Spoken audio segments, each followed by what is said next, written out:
வணக்கம். தமிழ் செய்திகள். முதலில் முக்கிய செய்திகள். இதுவரையில் 80க்கும் மேற்பட்ட பசுக்களை இழந்த மயிலத்தமடு மாதவனை கால்நடை பண்ணையாளர்கள். இலங்கையில் கல்வி பொதுத்தராதர பரீட்சையில் சித்தியடைந்த மற்றும் சித்தியடையாத இரு பிரிவினருக்கும் தொழிற்கல்வி. சீனா வழங்கிய 2 விமானங்கள். அஸ்வசும நலன்புரி பயனாளிகளுக்கான முக்கிய அறிவிப்பு. உளவு இயந்திரத்தின் கலப்பைக்குள் சிக்கிய சிறுவன் உயிரிழப்பு. இந்தியாவில் மிக்ஜாம் சூறாவளியினால் உயிரிழந்தவர்களின் எண்ணிக்கை 9ஆக அதிகரிப்பு. பாகிஸ்தானில் பள்ளிக்குளம் அருகே குண்டுவெடிப்பு.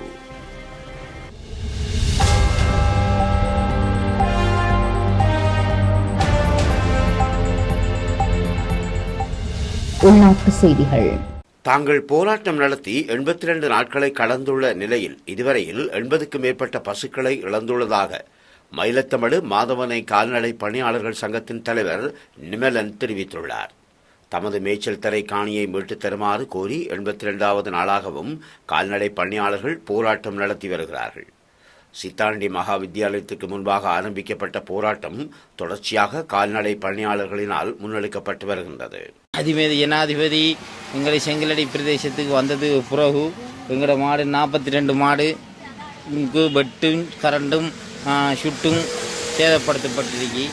இது உழவு ஒரு நேற்று முந்த நாள் ஒரு பண்ணையாளருக்கு 10 மாடு வெட்டிருக்கு. அதில் ஒரு 2 மாடு செத்துத்து. அவரை கரையாத போலீஸை கொண்டு காட்டியும் இல்லை. அவர் ஒரு மனநோய் பிடிச்ச ஆள் மாதிரி அவர் பேசிக்கொண்டிருக்கிறாரு. அதே இப்படி எங்களோட பொருளாதாரத்தையும் அழித்து எங்களையும் அழித்தா நாங்கள் என்ன வாழ்கிறன்ற நிலைமை தெரியாமல் நாங்கள் திருக்கஞ்சு கொண்டிருக்கிறோம்.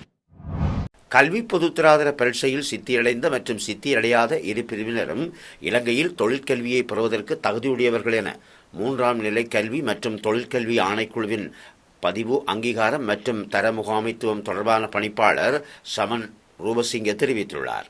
நாடளாவிய ரீதியில் 525 பாடசாலைகளில் இந்த திட்டம் செயற்படுத்தப்பட்டு வருவதாகவும் தொழில் பயிற்சி நிலையத்தினால் வர்த்தமானி அறிவித்தல் வெளியிடப்பட்டதன் பின்னர் கல்வி பொதுத்தராதர சாதாரணதர பரீட்சைக்கு தோற்றிய சகல மாணவர்களும் இதற்கு விண்ணப்பிக்க முடியும் எனவும் அவர் குறிப்பிட்டுள்ளார். சீனாவிடம் இருந்து 2 ஹார்பின் Y-12 IV எனும் இரட்டை என்ஜின் டர்போப்ரோப் பயன்பாட்டு விமானங்களை இலங்கை விமானப்படை பெற்றுள்ளது. ரத்மலானி விமான நிலையத்தில் நடைபெற்ற நிகழ்வொன்றின் போதே குறித்த 2 விமானங்களும் உத்தியோகபூர்வமாக கையளிக்கப்பட்டுள்ளதாக இலங்கை விமானப்படை தெரிவித்திருக்கிறது. ஹர்பின் Y-12 அல்லது யாங்சுயி 12 என்பது சீனாவின் ஹர்பின் விமான குழுவினால் வடிவமைத்து உருவாக்கப்பட்டவையாகும். அஸ்வசும நலன்புரி கொடுப்பனவு திட்டத்தின் கீழ் தெரிவு செய்யப்பட்ட பயனாளிகளுக்கான கடந்த அக்டோபர் மாதத்திற்கான கொடுப்பனவு வங்கி கணக்குகளில் வைப்பிடப்பட்டுள்ளதாக தெரிவிக்கப்பட்டுள்ளது. குறித்த திட்டத்தின் கீழ் 14,06,932 குடும்பங்களுக்கு அக்டோபர் மாதத்திற்கான கொடுப்பனவுக்காக 8,775 மில்லியன் ரூபாய் வங்கிகளுக்கு விடுவிக்கப்பட்டுள்ளதாக நிதி ராஜாங்க அமைச்சர் ஷெகான் சோமசிங்க தெரிவித்துள்ளார். வவுனியா நெடுங்கணி பிரதேசத்தில் வீட்டில் உளவு இயந்திரத்தின் கலப்பைக்குள் சிக்கின்ற சிறுவன் 4/12/2023 அன்று யாழ்ப்பாணம் போதனா மருத்துவமனையில் உயிரிழந்துள்ளார். சிறுவன் உயிரிழப்பு சம்பவம் தொடர்பில் மேலும் தெரிய வருகையில் பனையாண்டான் நெடுங்கணியினைச் சேர்ந்த 3.5 அகவையுடைய சிறுவன் கடந்த 21/11/2023 அன்று வீட்டில் உளவு இயந்திரம் வீட்டுக்காணியினை உளவு செய்து கொண்டிருந்த போது உளவு இயந்திரத்தின் கலப்பைக்குள் சென்று சிக்கப்பட்ட நிலையில் விபத்தினை சந்தித்துள்ளார். சம்பவத்தில் காயமடைந்த சிவலோகநாதன் பிந்துஜன் என்ற சிறுவன் அருகிலுள்ள மருத்துவமனைக்கு கொண்டு செல்லப்பட்டு மேலதிக சிகிச்சைக்காக யாழ் போதனா மருத்துவமனை கொண்டு செல்லப்பட்டு சிகிச்சை பெற்று வந்த நிலையில் கடந்த 4/12/2023 அன்று உயிரிழந்துள்ளார். நாளாந்தம் பதிவாகும் டெங்கு நோயாளர்களின் எண்ணிக்கை 250 விட அதிகரித்திருக்கிறது. இந்த தகவலை தேசிய டெங்கு ஒழிப்பு பிரிவு தெரிவித்துள்ளது. இந்த வருடத்தின் இதுவரையான காலப்பகுதியில் டெங்கு நோயாளர்களின் எண்ணிக்கை 78,000 தாண்டியுள்ளதாக அதன் பணிப்பாளர் மருத்துவர் நளின் ஆரியரத்தினர் குறிப்பிட்டுள்ளார். நவம்பர் மாதத்தில் 7,995 இருந்த நோயாளர்களின் எண்ணிக்கை இம்மாதம் முதல் 5 நாட்களில் 1,534 அதிகரித்துள்ளது. அதிகளவான நோயாளிகள் மேல் மாகாணத்தில் பதிவாகியுள்ளதோடு 47.1% நோயாளிகள் பதிவாகியுள்ளார்கள். 12.5% நோயாளிகள் மத்திய மாகாணத்தில் பதிவாகியுள்ளார்கள். 8.6% வடமேல் மாகாணத்திலும் 8.2% சபரகமுவ மாகாணத்திலும் பதிவாகியுள்ளது. கடந்த சில மாதங்களாக நிலவிய மழையுடனான வானிலையினால் டெங்கு நோயாளர்களின் எண்ணிக்கை அதிகரித்துள்ளது. இந்த வருடத்தில் இன்று வரை 46 பேர் டெங்கு காய்ச்சலால் உயிரிழந்துள்ளார்கள். ஆசிய அபிவிருத்தி வங்கியிடமிருந்து $600 மில்லியன் இலங்கை பெறவுள்ளதாக உயர் அதிகாரி ஒருவரை மேற்கோள் காட்டி ராய்ட்டர்ஸ் செய்தி வெளியிட்டுள்ளது.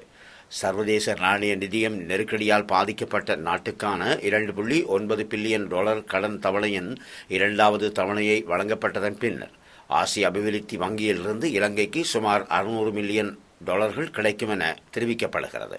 2022 வரலாறு காணாத அளவு இலங்கையின் பொருளாதாரம் 7.8% பாதிக்கப்பட்டது. இலங்கைக்கு மிக்ஜம் சூறாவளியினால் ஏற்படக்கூடிய பாதிப்பு குறைவடைந்து வருவதாக வளிமண்டலவியல் திணைக்களம் எதிர்வு கூறியுள்ளது. குறித்த சூறாவளி யாழ்ப்பாணத்திலிருந்து 650 கிலோமீட்டர் வடக்காக ஆந்திரா கரையை கடந்துள்ளதாக தெரிவிக்கப்படுகிறது. நாட்டின் சில பகுதிகளில் இரவு வேளையில் மழையுடனான வானிலை நிலவக்கூடும் என வளிமண்டலவியல் திணைக்களம் எதிர்வு கூறியுள்ளது.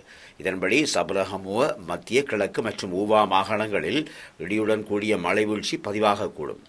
மேல் மாகாணத்திலும் காலி மற்றும் மாத்தறை மாவட்டங்களிலும் கரையோரத்தை அண்மித்த பகுதிகளில் மழையுடனான வானிலை நிலவக்கூடும் என வளிமண்டலவியல் திணைக்களம் எதிர்வு கூறியுள்ளது. இதேவேளை நாட்டின் 7 மாவட்டங்களுக்கு விடுக்கப்பட்டிருந்த மண் சரிவு அபாய முன்னெச்சரிக்கை நேற்று பிற்பகல் 1 மணி வரை நீடிக்கப்பட்டது.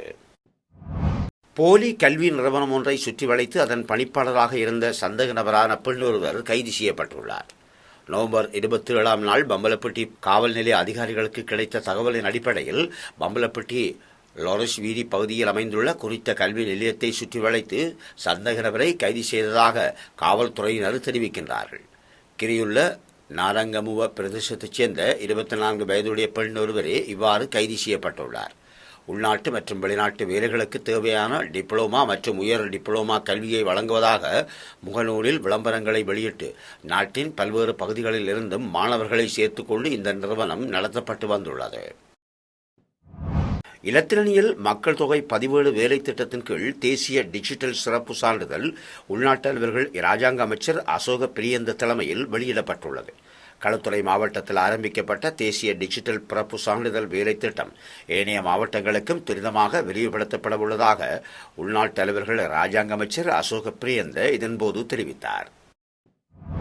மட்டக்களப்பு வாகரை ஆதிவாசிகள் கிராமத்துக்கு விஜயம் செய்த கிழக்கு மாகாண ஆளுநரும் இலங்கை தொழிலாளர் காங்கிரசின் தலைவருமான செந்தில் தொண்டமான் ஆதிவாசிகளின் பிரச்சினைகளை கேட்டறிந்தார். வாகரையில் உள்ள ஆதிவாசிகள் தங்களுடைய கிராமத்தில் பல வருட காலமாக பல்வேறுபட்ட பிரச்சினைகள் இருப்பதாக தெரிவித்தார்கள். தங்களுடைய கிராமத்தில் உள்ள பாடசாலைகளில் கணித விஞ்ஞான ஆசிரியர் பற்றாக்குறை காணப்படுகிறது. அதனால் மாணவர்கள் பெரும் சிரமத்துக்கு தள்ளப்படுகின்றார்கள் எனவும் கிராமத்திற்கான பாதைகள் கடும் மோசமான நிலையில் உள்ளதாகவும் மருத்துவமனைக்கு உதவியாளர்களை நியமித்து தருமாறும் ஆளுநரிடம் கோரிக்கை விடுத்தார்கள். ஆதிவாசிகளின் கோரிக்கையின் பிரகாரம் 24 மணித்தியாலத்தில் மாகாண கல்வி அமைச்சர் ஊடாக 2 ஆசிரியர்கள் நியமிக்கப்பட்டதோடு பாதை புனரமைப்பதற்கான நடவடிக்கையும் மருத்துவமனைக்கு உதவியாளர் நியமிப்பதற்கும் உடனடி நடவடிக்கை மேற்கொள்ளுமாறு ஆளுநரால் சம்பந்தப்பட்ட அதிகாரிகளுக்கு பணிப்புரை விடுக்கப்பட்டுள்ளது. பாராளுமன்றத்தில் சிறுவர் மற்றும் பெண்கள் பாதுகாப்பு அமைச்சு, விளையாட்டு மற்றும் இளைஞர் விவகார அமைச்சு என்பன தொடர்பாக விவாதம் நடைபெற்றது. சிறுவர் மற்றும் பெண்கள் பாதுகாப்பு அமைச்சு தொடர்பில் மட்டக்களப்பைச் சேர்ந்த ஒரு இளைஞனை கோவிலில் ஒரு மணியும் விளக்கும் சாம்பிராணி தட்டும் களவாடிய குற்றத்திற்காக சிறையில் வைத்து கிரிக்கெட் விக்கெட்டினால் அடித்துக் கொன்றார்கள். தொடர்ச்சியாக காவல்துறையினரால் இவ்வாறான கைதுகள் நடைபெற்ற வண்ணமே இருக்கின்றன என பாராளுமன்ற உறுப்பினர் சாணக்கியன் தெரிவித்தார். அவர் மேலும் தெரிவிக்கையில், 14 வயது சிறுவனுடைய உயிரை பறித்தெடுத்திருக்கிறார். இந்த விடயம் தொடர்பாக ஜேஎம்ஓ பரிசோதனை செய்யாமல் கல்முனை போலீஸ் பிரிவிலே அந்த சொக்கோ பிரிவு சரியான நடவடிக்கை எடுக்காமல் இதை மூடி மறைக்க முயற்சி எடுத்த பொழுது அவருடைய தந்தையார் இதனை ஏற்றுக்கொள்ள முடியாது, இந்த மரணத்தை ஏற்றுக்கொள்ள முடியாது என்று சொன்னதுக்கு பிற்பாடுதான் அம்பார வைத்தியசாலையிலே அனுமதிக்கப்பட்டு ஜேஎம்ஓ பரிசோதனையிலே இவர் தாக்கப்பட்டு இருந்திருக்கிறார். நாங்கள் அறிகிறோம், உறுதி செய்யப்படாத செய்தி. ஒரு விக்கெட் கிரிக்கெட் விளையாடும் பொழுது பாவிக்க ஒரு விக்கெட் பொல்லாலை அடித்து தும்பு தடியாலை அடித்து இவரை கொண்டிருக்கிறார்கள். இது ஒரு கொலை.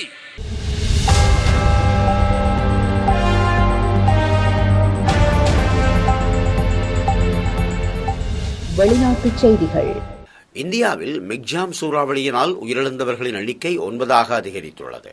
இந்தியாவின் தெற்கு ஆந்திர பிரதேசத்தை ஊழறத்துள்ள சூறாவளியினால் கடும் காற்றுடன் கூடிய மழையுடனான வானிலை அங்கு நிலவுகிறது. அனர்த்தத்தினால் பாதிக்கப்பட்ட 9,500 பேர் 211 நிலையங்களில் தங்க வைக்கப்பட்டுள்ளார்கள். அத்துடன் குறித்த சூறாவளி 110 கிலோமீட்டர் வேகத்தில் வீசுவதாக தெரிவிக்கப்பட்டுள்ளது. வங்கக்கடலில் கடந்த 27ஆம் நாள் உருவான காற்றழுத்த தாழ்வு பகுதி புயலாக மாறியது. மிக்ஜாம் என்று பெயரிடப்பட்டுள்ள இந்த புயலால் சென்னை உள்ளிட்ட தமிழகத்தின் பல மாவட்டங்களில் நேற்று முன்னாள் முதல் கடும் காற்றுடன் பலத்த மழை பெய்து வருகிறது. தெற்கு ஆந்திராவில் நிலை கொண்டிருந்த மிக்ஜாம் தீவிர புயலாக ஆந்திர கடற்கரையை அண்மித்த பாபாட்லா பகுதியில் கரையை கடந்துள்ளது. புயல் கரையை கடந்த வேளை மணிக்கு 100 கிலோமீட்டர் வேகத்தில் காற்று வீசியதாக இந்திய வானிலை ஆய்வு மையம் தெரிவித்துள்ளது. பாகிஸ்தானின் ஹைபர் பக்துவா மாகாணம் பெஷாவர் நகரில் தொடக்கப்பள்ளி உள்ளது. இங்கு வழக்கம்போல் வகுப்புகள் நடைபெற்றுக் கொண்டிருந்தன. இந்த நிலையில் திடீரென அந்த பள்ளிக்கூடம் அருகே பயங்கர சத்தத்துடன் குண்டு ஒன்று வெடித்தது. இதனால் அங்கிருந்தவர்கள் பயத்தில் அலறி அடித்துக் கொண்டு ஓடினர்.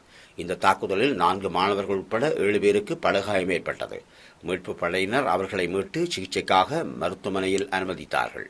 இந்த வெடிகுண்டு தாக்குதலுக்கு இதுவரை எந்தவொரு பயங்கரவாத அமைப்பும் பொறுப்பேற்கவில்லை. இதுகுறித்து காவல்துறையினர் வழக்கு பதிவு செய்து விசாரணைகளை நடத்தி வருகிறார்கள். மீண்டும் இன்றைய முக்கிய செய்திகள். இதுவரையில் 80க்கும் மேற்பட்ட பசுக்களை இழந்த மயிலத்தமடு மாதவனை கால்நடை பண்ணையாளர்கள். இலங்கையில் கல்வி பொதுத்தராதர பரீட்சையில் சித்தியடைந்த மற்றும் சித்தியடையாத இரு பிரிவினருக்கும் தொழிற்கல்வி. சீனா வழங்கிய 2 விமானங்கள். அஸ்வசும நலன்புரி பயனாளிகளுக்கான முக்கிய அறிவிப்பு. உழவு இயந்திரத்தின் கலப்பைக்குள் சிக்கிய சிறுவன் உயிரிழப்பு. இந்தியாவில் மிக்ஜாம் சூறாவளியினால் உயிரிழந்தவர்களின் எண்ணிக்கை 9ஆக அதிகரிப்பு. பாகிஸ்தானில் பள்ளிக்குளம் அருகே குண்டுவெடிப்பு. இத்துடன் தமிழின் செய்திகள் யாவும் நிறைவுக்கு வருகின்றன. நன்றி, வணக்கம்.